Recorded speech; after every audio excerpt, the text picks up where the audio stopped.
Secretary Hegseth, the president at a press gaggle just now at the White House said of strikes against Iran, to Senator Shaheen's question, I may do it, I may not do it. I mean, nobody knows what I'm going to do. You had referred to these questions as presidential level decision, is that right? And I think that's always true. Advisors advise and presidents decide. But it's your job to have contingency plans for everything that the president may or may not decide. Is that correct? That is correct. Everyone in the department has to support the president's decisions once those decisions are made, correct? Correct, Senator. As I've said, there's only one person that was elected president of the United States. Yeah. And the American people elected him to make these decisions on their behalf. And if and when those decisions are made, the department is prepared to execute. Secretary Hegseth, if the president wanted to deploy Marines to Chicago and New York City like he did in Los Angeles, would you carry out that order even if the local governors and mayors objected?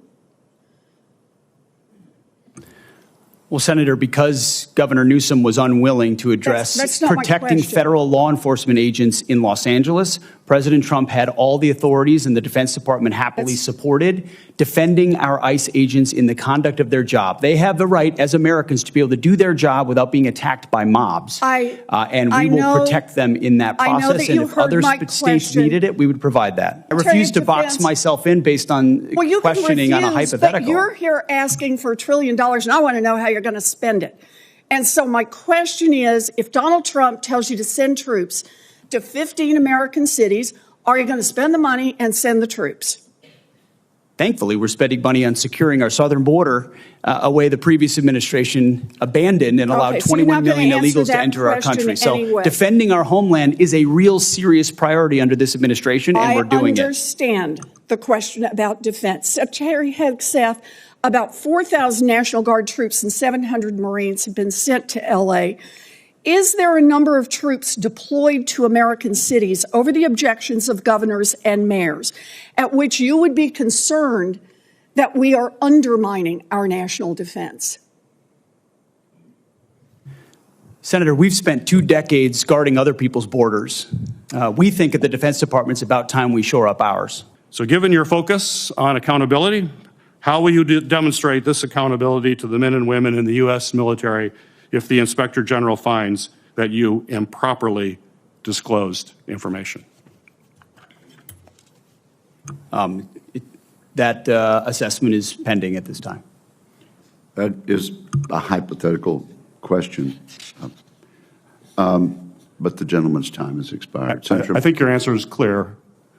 You are not going to be held accountable. In response to my colleague from Oklahoma, I believe the Secretary of Defense has just responded last week and admitted that the $1 billion mission that he led against the Houthis, who do not have a navy, has not restored the transit of U.S. flag commercial vessels through the Red Sea, and in fact has resulted in the loss of 2 F-18 Hornets to the tune of $60 million apiece, as well as, I believe the last count was 7 Reaper drones to the tune of another $200 million. You are blowing through money like my fellow cadets and I did in our first Liberty after basic camp. I don't know if this is because you are too inexperienced and incompetent to understand the real threats facing our country, or if it's because you are just an unqualified yes man who can't tell the president how to keep Americans safe. Is the department currently incorporating into any military plans expanding the use of the reserve forces to include the National Guard or active duty troops to support domestic law enforcement, including in other locations in the United States?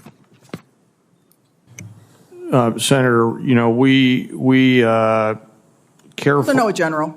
Well, it's not really a yes or no question, Madam Senator. We plan all kinds of different things. I think it is a yes or no question. I'm not aware of anything, but the reason why I'm answering is the tags may be looking at something that I'm not aware of. So, Secretary Hegseth, given the rise in anti-Semitic violence, hate crimes in our nation, and to show that the Trump administration, your administration, does have a zero-tolerance policy for anti-Semitism, will you dismiss Ms. Kingsley from her role as a U.S. military spokesperson today, yes or no? Again, that's why I referenced the context and characterization. Well, we'll send you the quote, I've worked sir. directly with her. She does a fantastic job, and there's any suggestion that I or her So or others are we- party to anti-Semitism is a mischaracterization, glad attempting to to win send you this political quote, points. sir, and I'm going to say Senator, that you're your attempting lack to of win an political points answer on the backs of confirms what we've mischaracterizing known the all statements of a along. member The Trump of my administration department, is not serious. and I'm not going to stand you for that. are not a serious person. You are not serious about rooting out, fighting anti-Semitism within the ranks of our DOD. It's despicable. You ought to be ashamed of yourself. I'm going to move on to General Hawk. The sudden inexplicable dismissal of General Hawk. He serves as both the director of the National Security Agency, commander of U.S. Cybercom. It's deeply concerning, raises significant questions about the decision-making process, its potential consequences. Public reports indicate that the removal of General Hawk, who has served his country proudly, has been influenced by social media influencer, a personality on social media, Laura Loomer, spreads conspiracy theories. She's been denounced even by Republicans.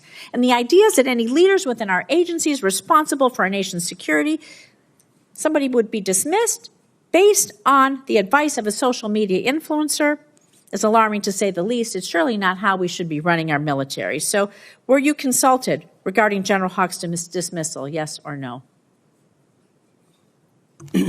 Well, Senator, I would not advise believing everything you read in the media. Were you, and I'm were you consulted on every single decision. Okay, I'm the so that's decision maker alarming. for the It's your department, and we all department, serve Mr. at the pleasure of the president. Okay. For more updates, follow us on Facebook, subscribe our YouTube channel, get the latest update on www.daily-sun.com.